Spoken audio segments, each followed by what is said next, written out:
পুরো নিয়োগ দুর্নীতিতে সুপ্রিম প্রশ্নে সিবিআই তদন্ত শেষ করতে আর কতদিন? কোন পুরসভার চেয়ারম্যান গ্রেফতার হয়েছে? সিবিআই হলফনামা তলব সুপ্রিম কোর্টের তদন্তে নতুন তথ্য উঠে আসছে জানালো সিবিআই।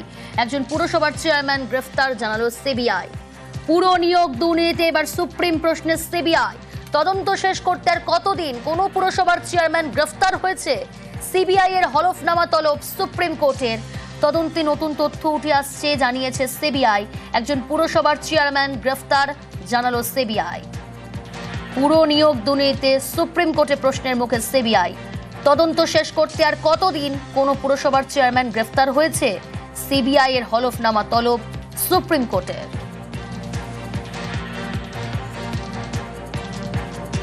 আপনাদের আরো একবার জানাই, পুরো নিয়োগ দুর্নীতিতে সুপ্রিম প্রশ্নে সিবিআই তদন্ত শেষ করতে আর কতদিন?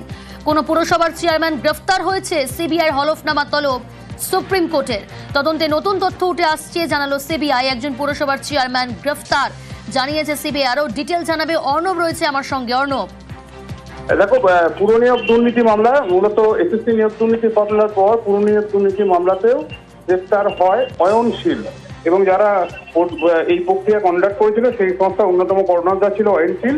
তারই জামিন মামলা সুপ্রিম কোর্টে পৌঁছলে বিচারপতি পি.এস. নরসিংহ রায়ের বেঞ্চ আর সিবিআইয়ের উদ্দেশ্যে প্রশ্ন ছড়ে যে কবে এই তদন্ত শেষ হবে এবং দীর্ঘদিন শুনানি তদন্ত করছে সিবিআই, কিন্তু সেই তদন্তের অগ্রগতি বলতে যা বোঝায়, কতজনকে আপনারা এখনো পর্যন্ত চেয়ারম্যান পুরসভা 17টা পুরসভার বিরুদ্ধে অভিযোগ ছিল নিয়োগের দুর্নীতি, কজনকে গ্রেফতার করেছেন এবং এই তদন্ত প্রক্রিয়া কবে শেষ করতে পারবেন? অর্থাৎ সিবিআই যে ধিমে তালে চলছিল, যে একটা সম্মুখ গতিতে তাদের চলছিল, তদন্তের অগ্রগতি দেখানোর আরো বেশি জায়গা ছিল, সেটা যে দেখাতে পারেনি, তাই সিবিআইকে এই প্রশ্ন করলো সুপ্রিম কোর্ট। এবং সেই প্রশ্নের উত্তরে যদিও সিবিআই বলেছে প্রতি মুহূর্তে নতুন নতুন ইনফরমেশন তারা পাচ্ছে তদন্ত করতে গিয়ে। ইতিমধ্যে একজন চেয়ারম্যানকে তারা গ্রেফতার করেছে, কিন্তু সুপ্রিম কোর্টের প্রশ্নে খুব একটা সঠিক উত্তর দিতে পেরেছে বলে সিবিআই তরফে এমনটা মনে হয়নি। তাই সিবিআইকে হলফনামা দেওয়ার নির্দেশ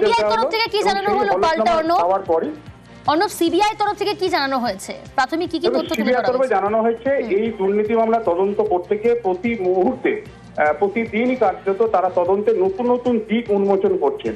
অর্থাৎ এই তদন্তের একাধিক মাত্রা রয়েছে এবং সেই মাত্রাগুলো অতিক্রম করার জন্যই তাদের পক্ষে সময় প্রয়োজন হচ্ছে।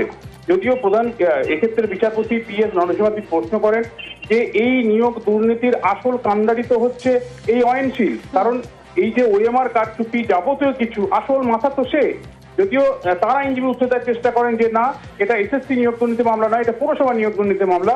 কিন্তু সুপ্রিম কোর্টের বুঝে নিতে অসুবিধা হয়নি যে সিবিআই যে তদন্ত করছে তার যথেষ্ট তদন্তের অগ্রগতি নেই, তাই প্রশ্ন ছোড়া হয় এবং শেষমেশ হলফনামা দিয়ে এই তদন্তের অগ্রগতি এবং অয়নশীলের এই জামিন নিয়ে সিবিআইয়ের কি বক্তব্য সেটা হলফনামায় দেওয়ার নির্দেশ জারি করা হয়েছে।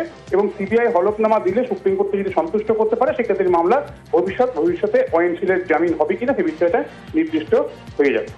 বেশ।